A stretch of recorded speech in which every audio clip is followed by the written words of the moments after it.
This is one spot that I wish, honestly, I did the math a little bit better. Hey everybody, welcome back to the channel. This is Zach with Golden Dawn Contracting, and we're here on the kitchen and bathroom remodel. It's really coming together now. As you saw last week, we were working on the built-ins, and I was going through a couple different ways to cut the top and was working on finalizing that. Well, today I finally got to get back to that top and put the lift tops on it with the piano hinges. So I'll take you through and take a look at that. But I also just want to bring you guys around and look at the whole project because it's really just coming together today. We've got the plumbers back and I've been working here and the place is just starting to look really good. The homeowner surprised us and said, hey, I need to move back in this weekend. So she's gonna be here in a couple hours to move back into her home, which really threw a curveball for this project because I had to basically make this home livable again. And over in the other part of the house, it was just a total war zone, as you've probably seen. I had my chop saw set up, had the appliances everywhere, had floor protection all over the place. And as you can see from my past videos, there was just dust everywhere. And so I just want to give you a little walk through of the home and see the steps and measures that I take to close out a project. When it comes to cleaning, I take out the little duster, I bring my vacuum around, I clean everything with Lysol, spray the windows with spray away.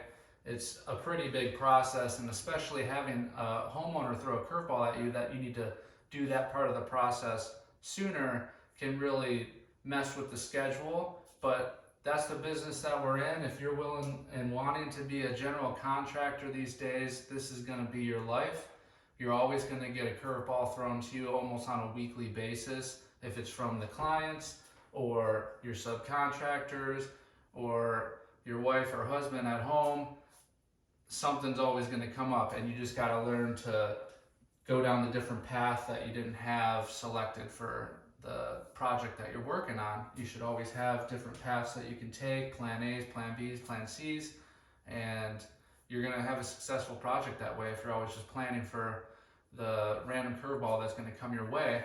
But I'll take you through the house, show you everything that we've been working on, show you the finishing details that we've been able to make happen, bring you over to the bench top and really talk more about how the things that I've changed about it. I think it'll be interesting for you guys to see, and then we can talk about the future of this project and how we're going to close this out.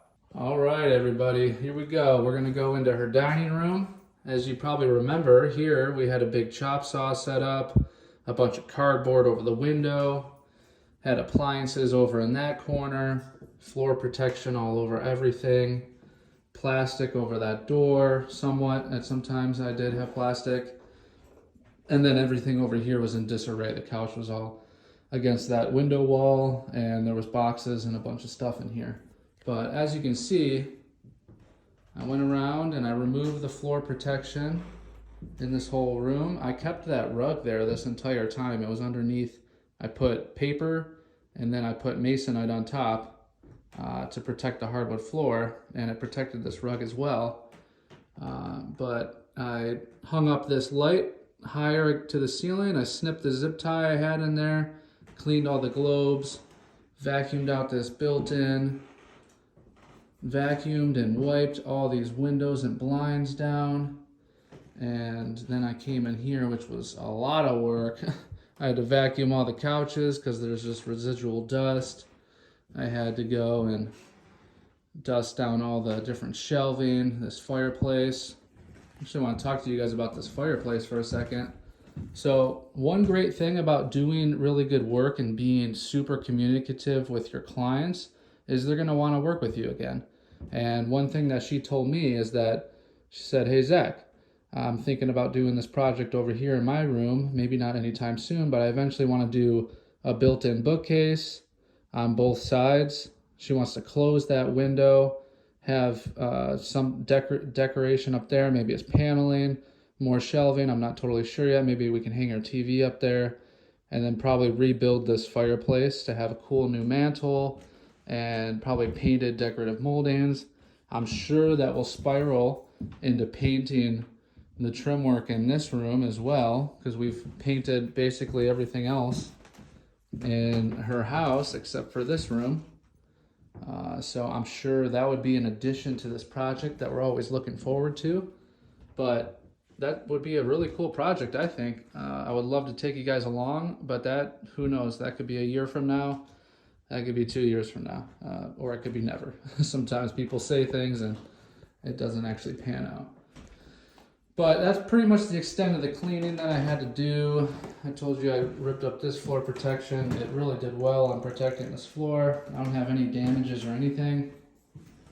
One thing I was able to also do was get her door hung and put new hardware on here.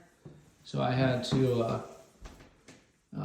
plug this hole that's right here on the end, plug that entire thing, and then we'll fill in the gaps. We'll fill this hole and fill the gaps, sand it all, and paint it and look nice. But that's pretty nice hardware that she chose.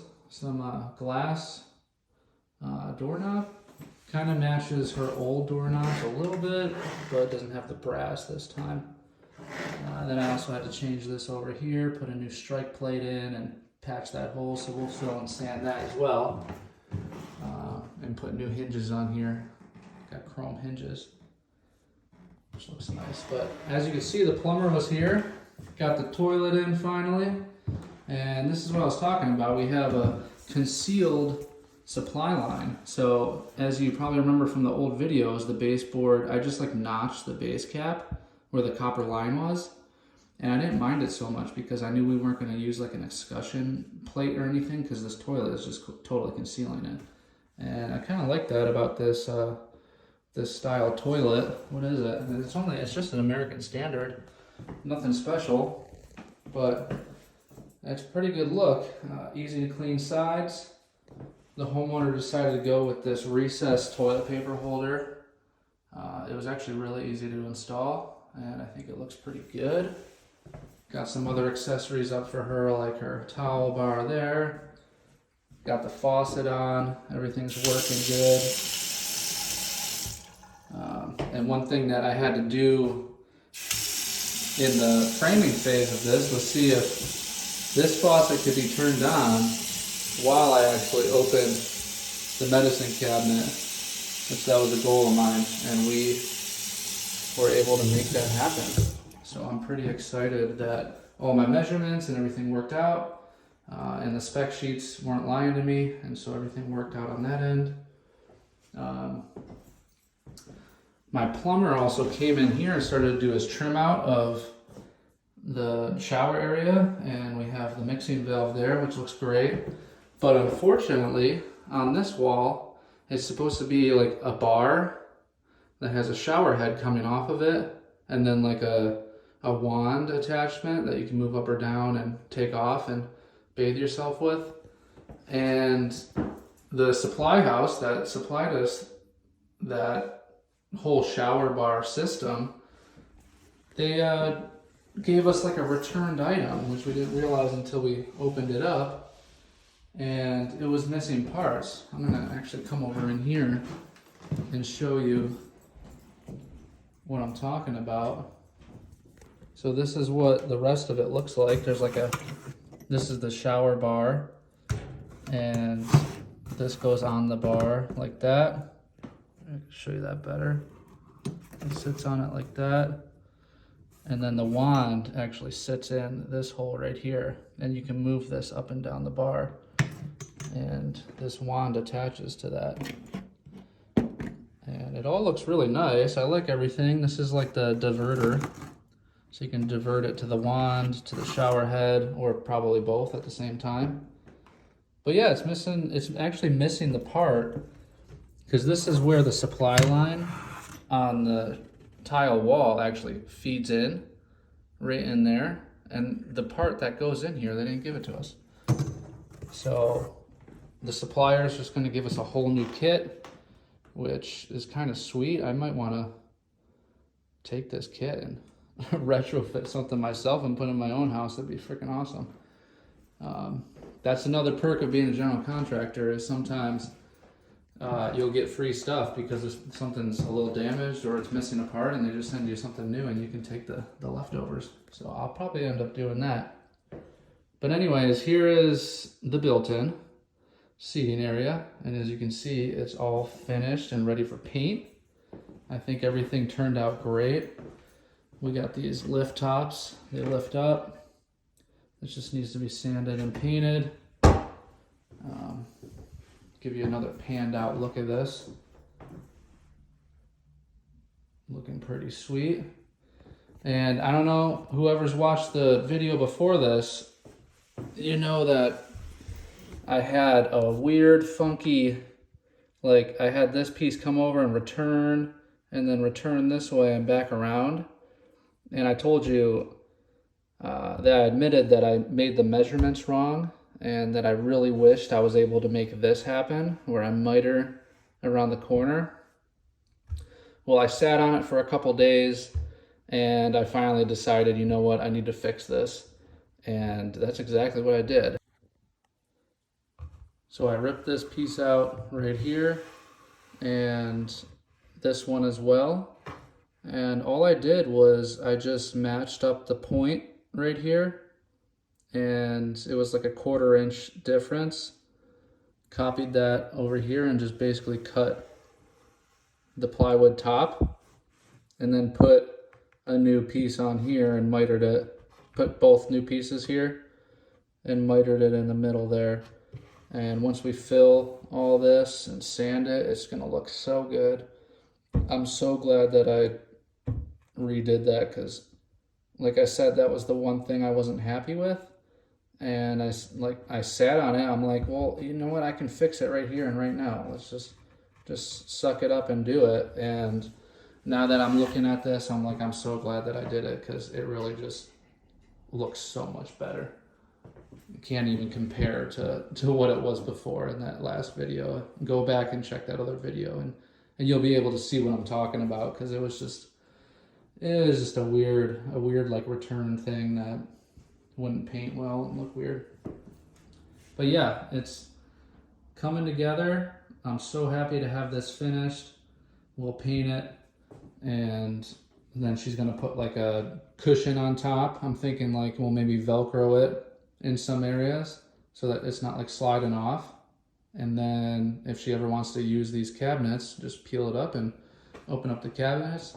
I don't think she's putting anything like that she uses every day in these things. It's gonna be like a crock pot and a blender, and random stuff like that. So it's not going to be used all the time. So I think it's going to be perfect to have a cushion on top. And then all we need to do on the plumber's side, he's almost done. He just needs to hook up the stove. I was able to get it in place for him, but then we'll push that bad boy in there. She'll get a table. It's going to be a tight zone for walking, but it'll be nice. She'll have a table and be able to work with that. And then we got the fridge here. This is almost done. I think I'm gonna add a filler right here. I need a 2-inch clearance at the top of the fridge for venting purposes. So I'll have just a small filler up here so you can't see the underside of that cabinet. I think that will look pretty good. But all in all, we're almost there. Just a few more details, like the chair rail has to go on. And I need to finish the built-in in the mudroom, but we're getting close to the finish line, everybody, and we can move on to the next project. Hey everybody, I just wanted to take a minute at the end of this video and just ask for you guys to comment on if you would like me to make some videos on talking about being a general contractor. I think I have some good knowledge to give, and it's something that I'm really passionate about talking about, and what separates people from being poor contractors to very good contractors. And by no means is this an easy industry at all. You have to deal with so many variables, so many schedule restraints, holidays, entering people's spaces. There's so much stuff to talk about when it comes to managing projects and doing good work. And I love taking you all around and talking about what I'm doing on this project, and I'll do it for future projects as well. But I think there's some value that I can leave for anybody out there that is looking to become a general contractor, because if you're maybe young in the industry and you don't have a lot of experience with like bidding your own jobs and doing your own remodeling jobs and bringing it from start to finish, then I think it would be really, really good for me to make some videos for people like that who really just want to learn about some of the things that you can do to stand out from the other competitors out there, because there's so many people that you're competing with in this industry. But if you really just do some certain things differently than what everyone else is doing, or at least the majority of other people are doing, you can slowly build a name and a reputation for yourself, and you're just going to have people want you to come and work for them, and do work for them because of just the way that you present yourself, the way that you present projects, the way that you, I mean, there's so many things that we could go into. But like I said, just leave a comment. Let me know if that's something that maybe you're interested in hearing about, and I can do maybe some live streams with even breaking down some like paperwork and budgeting of projects, and we can go down that road, because I think that would be a really beneficial road for some people out there who want to do this someday for a living.